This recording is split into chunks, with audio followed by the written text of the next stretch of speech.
We're going to start out talking about VA, aid and attendance benefits. There's been a new Supreme Court case concerning that.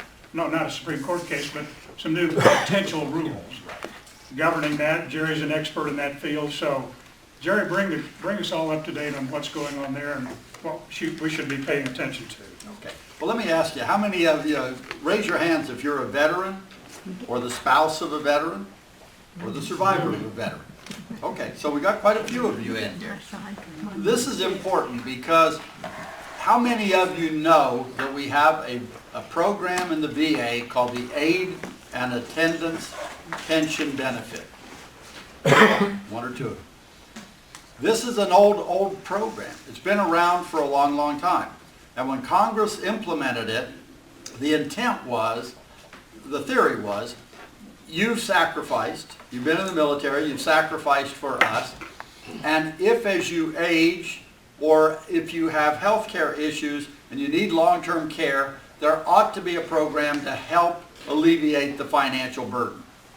So what the VA Aid and Attendance Program does, it says if you're in independent living or you're homebound or you have a need for assisted living center or a nursing home, that you can receive certain money to help augment your income to cover the cost of that care.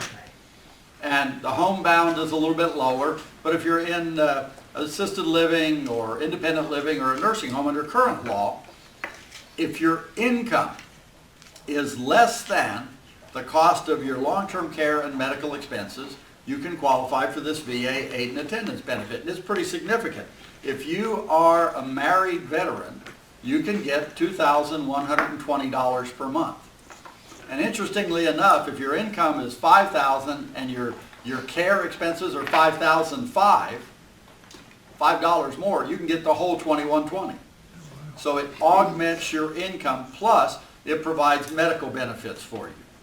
Same thing, if you're a single veteran, you can get up to $1,700, or you can get $1,788 per month.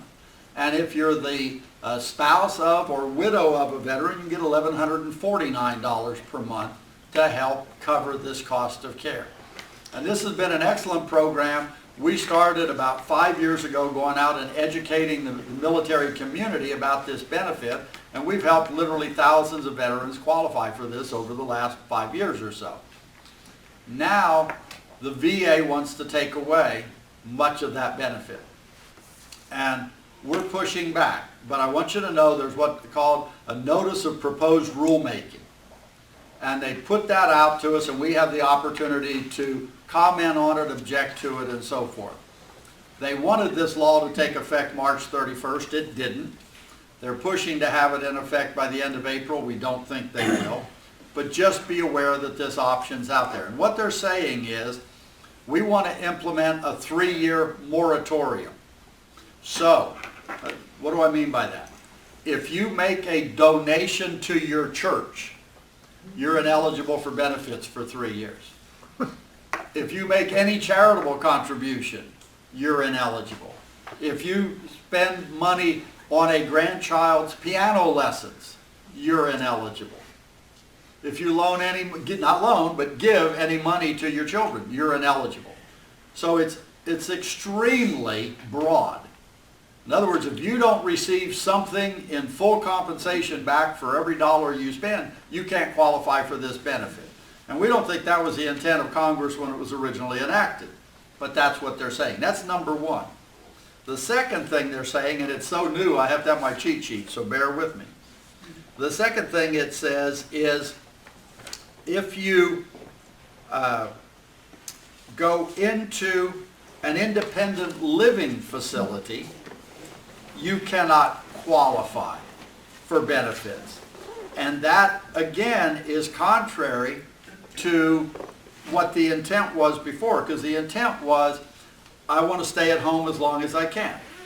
If I can't stay at home, I want the least intrusive option, which is independent living. And then if I have to, assisted living and then nursing home. Well, what the VA is saying, no, you can't go to independent living if you want any of our money. You've got to leapfrog into at least assisted living. And we don't think that's right. The third thing they said was, we're going to cap the amount of money we'll reimburse for nursing care at $21 an hour. Now, interestingly enough, that was the average cost of nursing home care in 2012. What year is it today?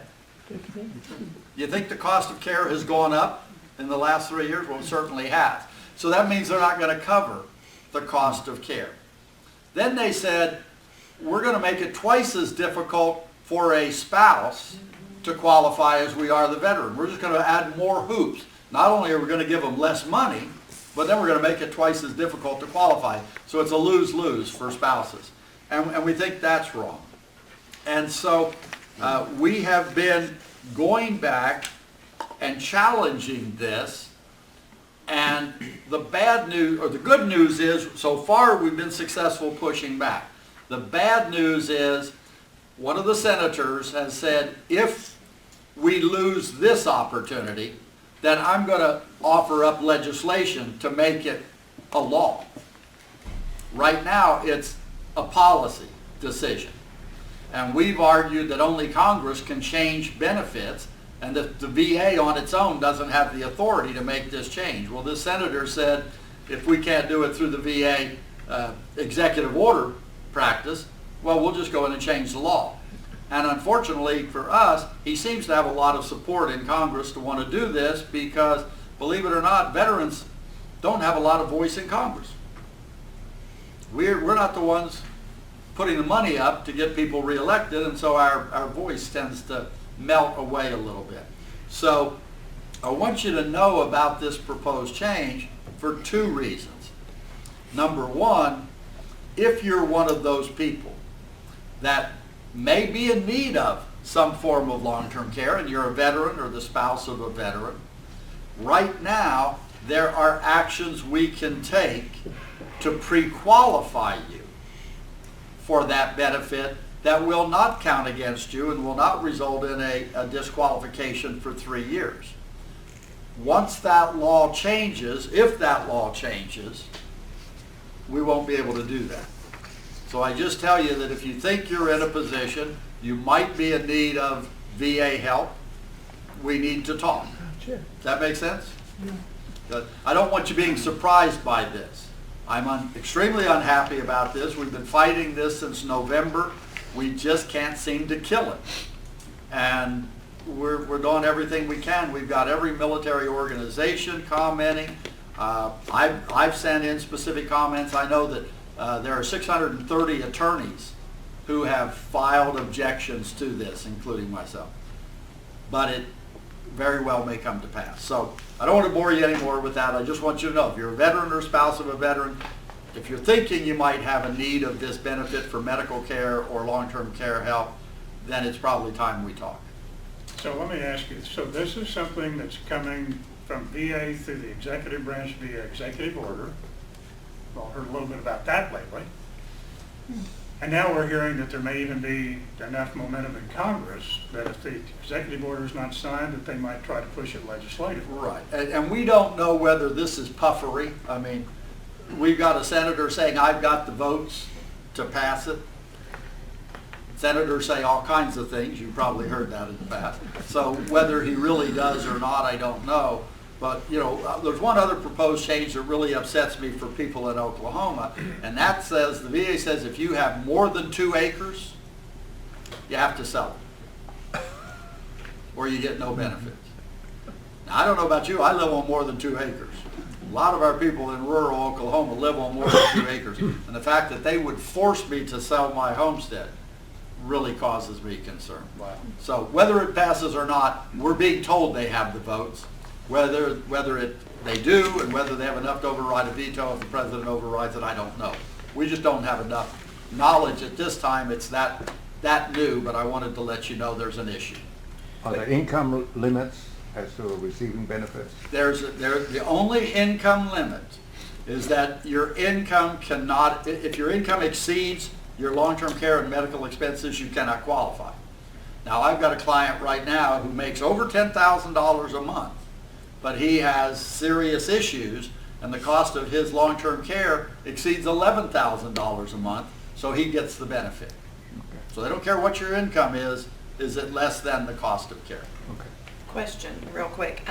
You said if you are a veteran or a spouse of a veteran or a spouse of a deceased veteran, and you think you might be in need of these services, I mean, is there a time frame is what I'm getting at? Because, I mean, everybody thinks, well, I might be in need of long-term care at some point, but right now, today, I'm perfectly healthy. Okay, and that's a very good point if you caught the drift of her question. The point is this: if we do protective planning today, and they change the rules tomorrow, we're eligible for VA benefits whenever we need them, as soon as we need them, whether it's 3 years, 5 years, 10 years, 15 years down the road. If they change the law, change the rules, and then we apply, we're going to be subject to that 3-year look back, because I think everybody in this room has probably donated money to their church, probably helped the kids, probably made some other charitable contribution that's going to count against us and prevent us from qualifying for benefits.